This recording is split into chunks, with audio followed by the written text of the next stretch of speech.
Naučite u životu.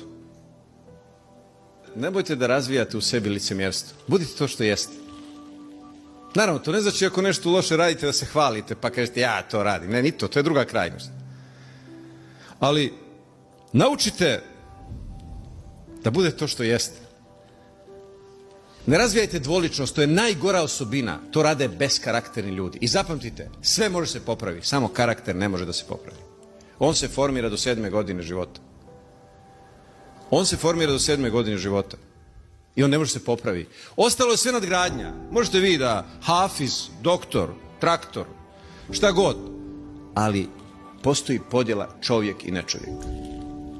Ako je čovjek, onda su to sve divni ukrasi kojim krasite tu ličnost. Ako ima karakter. Ako je bez karaktera, onda to što zidate, to je sve smrad. To je kao ona paradigma